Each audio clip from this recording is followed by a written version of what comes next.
Good Wednesday morning. This is the Great Basin Smoke Dispersion Briefing, looking at conditions, precipitation the past 14 days on the left. You can see that despite the significant precipitation across the mountains of central Idaho, the green to yellow shades indicate a ½ inch to 1.5 inches of precipitation. Much of it peters out as you head down into a good portion of Nevada, Utah, and Arizona. The light blue shades in the past 2 weeks, anywhere from just a 100th of an inch to less than a wetting rain, the 1/10 of an inch. And places that are in the white have had no precipitation at all the past 2 weeks. And even looking at the past 30 days, over the past month, those same areas, the southern 2/3 of Nevada and Utah, except for some of the central areas, a lot of these areas have stayed mainly dry for 30 days now. So that has significantly changed our fuel condition, our ERCs. Limited reporting stations, not a lot of the areas coming in, especially in some of these dry areas down here. But where we do have reports, we do have a lot of these ERCs continuing to steadily rise in the yellow, orange, and even the red. So even some 80th percentiles. A lot of them are in the 70th percentiles. And looking at the finer fuel concerns, the 10-hour fuels are shown here. In the red, we have 3 to 4% values here, critically dry. These are midsummer values here across southern Nevada, the Arizona Strip, and southern Utah. We've had fires picking up here, some of them, most of them small, but some of them have been several hundred acres across a few spots here in the past 2 weeks.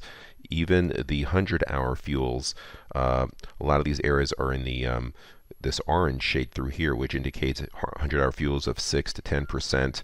And less than 5% in these areas in the pink. So again, the dryness of the past month has really taken a toll across the southern portion of our area. Looking at snowfall, there was some new snowfall in the past 3 days, most of it about 3 days ago, across far northwestern Nevada and into parts of Idaho, across the higher mountains. Otherwise, it's been pretty benign. And snow cover, a lot of that new snowfall has melted. And actually, the only snowfall that we really have to report right now is across the higher terrain mountains of central Utah, the north slope of the Uintas, and the mountains of central Idaho. Of course, quite a bit of snow up in western Wyoming, but a lot of other areas, except for the higher peaks of the Rubies, are mainly snow-free, and that snow level, that snow cover will continue to gradually rise in elevation, especially across southern areas, probably getting up above 9,000 feet as we go through the next couple of days. Looking at satellite imagery, we have a frontal system pushing through across the northern Rockies and far northern parts of the Pacific Northwest.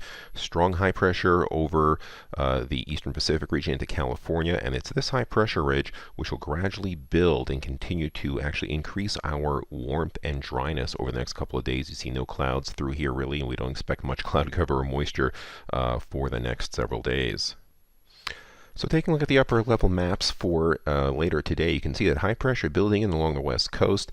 A trough of low pressure pushing up across central and eastern Montana. We'll just get skirted with a little bit of cooler air. Overall dispersion conditions on the poor side across a good portion of the area later today. A lot of these purple shades down here indicate pretty poor overall dispersion. So that low cold air is going to trap a lot of the pollutants down low. Transport winds fairly light across the area this afternoon. Mixing heights not very high at all until you get further up north. Now for Thursday, high pressure builds across northern California, Oregon. This is going to be a midsummer type conditions out there, very warm conditions, and of course as high pressure builds in, we will probably have pretty poor dispersion conditions in most areas.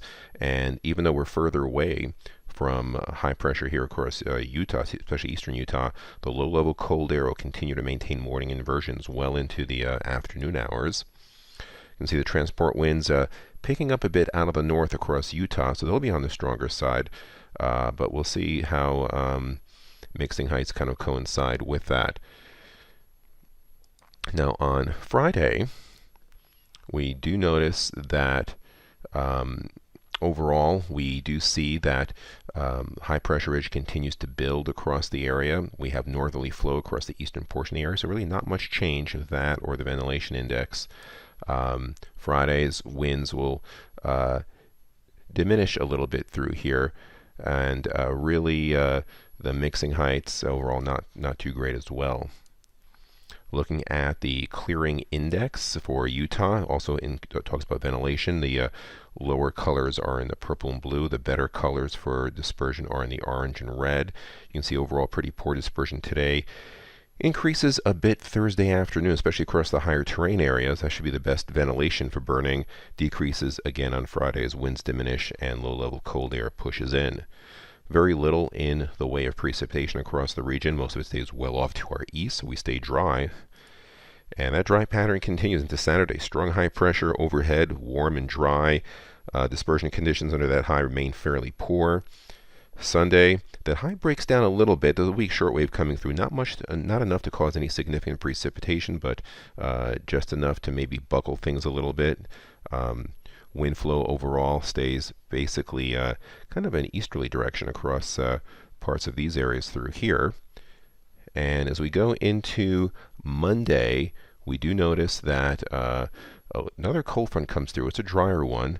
You can see by the kink over here, the high pressure gets kicked off to the west. So there'll be some improvement in dispersion across Nevada, stays low further to the east.